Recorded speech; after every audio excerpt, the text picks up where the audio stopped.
Well, dear friend, evils tend to go bunched together, and close to the liar is something called the narcissist, which Jordan Peterson and various other YouTubers have been adamant to emphasize that the only solution is absolute isolation, have nothing to do with a narcissist. For they twist and damage everything you say. And they can only do that, of course, with a great freedom to lie. They are absolutely lethal.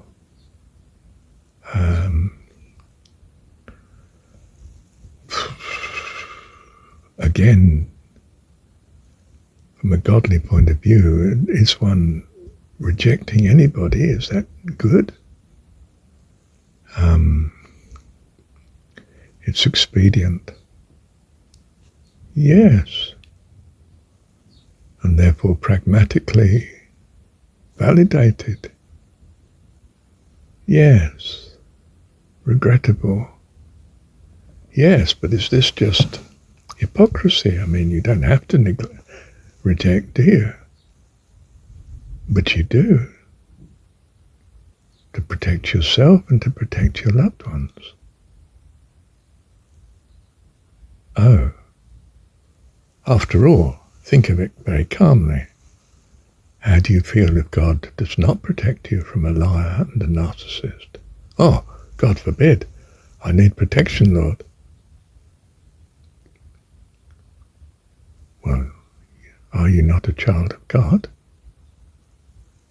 Do you not reflect his values too? If he thinks it right to protect you, isn't it right for you to protect? Logic seems sound, but bear in mind we can make mistakes in reasoning that just don't seem visible at the time, and we think, well, this is sound. So I have to just rest my case. I mean, I don't know, do I? I'm not as definite as someone like Jordan Peterson. He feels he knows. And of course he's in some ways given his specialism in life and his ability. He is a specialist in this field. Do I defer to the expert? Well, I defer to some experts. I was incredibly impressed with Jordan Peterson before he came to want to trust in God, put it that way. I'm even more assured of his validity in some sense, spiritually speaking, in more recent times when he's become more interested in spiritual things more and more. Well, he was always interested in spiritual things. It's just that he didn't own it to God, whereas now in large measure he seems to. So I'm assured that I got it right. But assurance doesn't mean certainty, dear one. I'm not worshipping man, or at least I'm trying not to. I'm not sure as we succeed, but I'm trying not to. But to come back to my original point, a liar is a menace, and a narcissist is too hot to handle, at least in general, as a general principle. I would say, I think Jordan Peterson may well be right. Don't have anything to do with a narcissist, and I hope I've interpreted him appropriately here. I don't want to do otherwise, of course.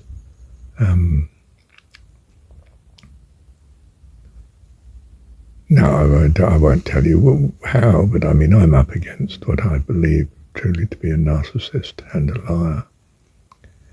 And I wouldn't wish it on anyone, I can tell you. and I'm in a position where I can't keep them as far away from me as I would prefer in a narrow, self-interested context, you understand?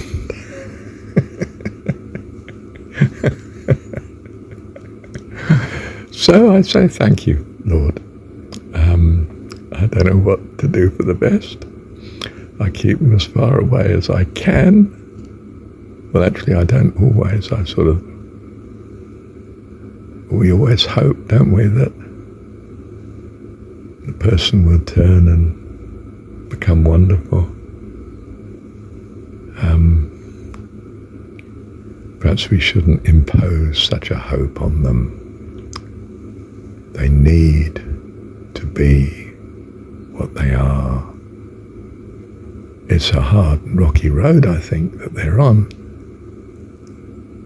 But it's not for you and me to decide, is it? We trust in God. We do such things as we think and hope are right, and we trust Him to put right the things that we do wrong, because He loves us. And we remind ourselves He loves them too, but we trust Him in what they're going through. We have no wish to make their difficulties worse, but we're very cautious of doing things that we think will be for the better, because in such hands they so often turn out to be worse and worse. It's astonishing what a liar or a narcissist can do with good intentions from other people. Can reinterpret them in the most horrible, destructive way. And we won't meditate on that, but sufficient to protect you, dear one. Follow Jordan Peterson's advice, and others, not just him, I suspect. Well, me as well. Akaluthe Moy, says Marshall. Ah, yes, he's off again. Oh dear. Look, whatever. Tread carefully, dear one, very carefully. And bless you. So I am saying, don't just be trusting in God. Be very wise in your trusting and in your living, and in the dangers that are potentially here in this world, not our next, thank God. Love you, Heavenly Dad. Thank you, Dad. Well, you can see I've used a strange title for this, for this recording. Na is the negative negation of, R is awesome wonder.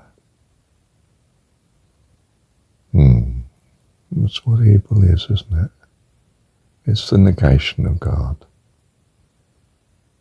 It is the very heart of secularity.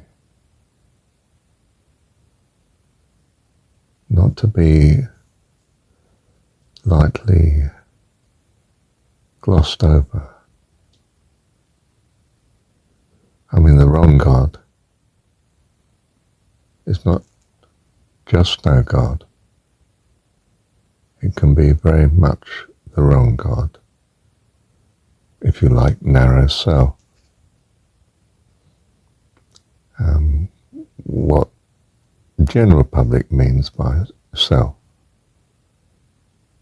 and what the Eastern people, the sinner self, a narrowness, instead of the fantastic, wonderful self of God.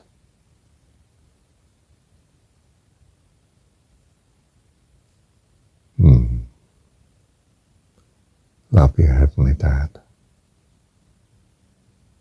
Thank you, Dad. So there's a host of things clustering around this notion of the lie, isn't it?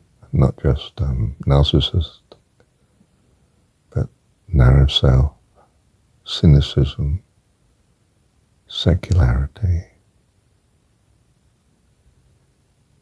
They're all manifestations of the same root decay, wormwood.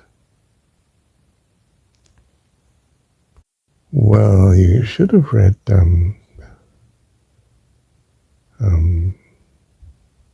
was it C.S. Lewis? Screwtape Letters.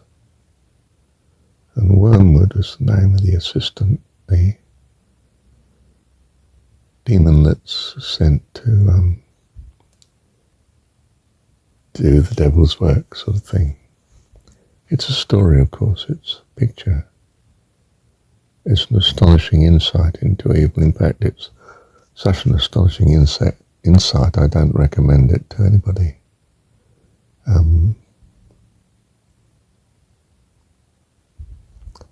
A trust in God who's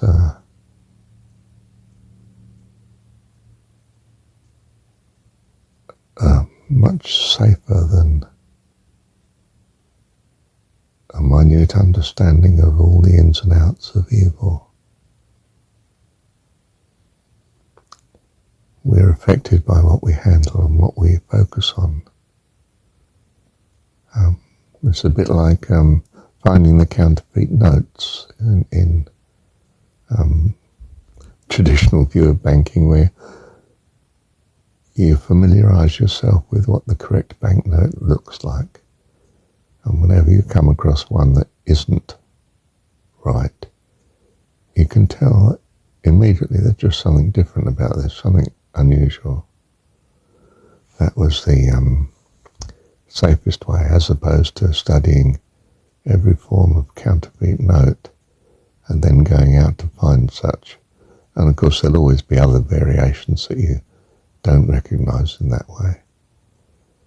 But parting from your true model of goodness and perfection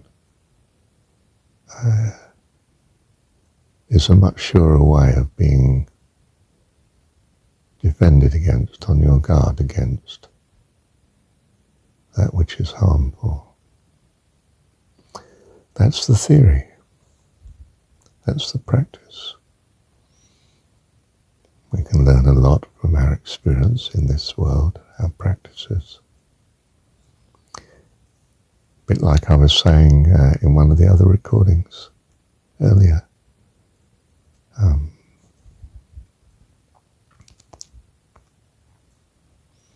We learn how to be devoted to God here in our devotion to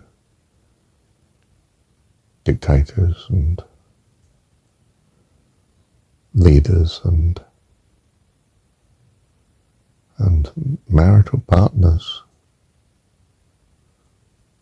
Ones we commit ourselves to love and devote ourselves to, when we should be devoted to God. Thou shalt love the Lord thy God with all thy heart, soul, mind and strength, and want the same for our neighbour. Who is my neighbour? And Jesus answers, the one who rescues you when you're in dire need. What do we want for our neighbour? Same as we want for ourselves, that they have life eternal. But they've come to rescue us when we were in great need. Wow, what a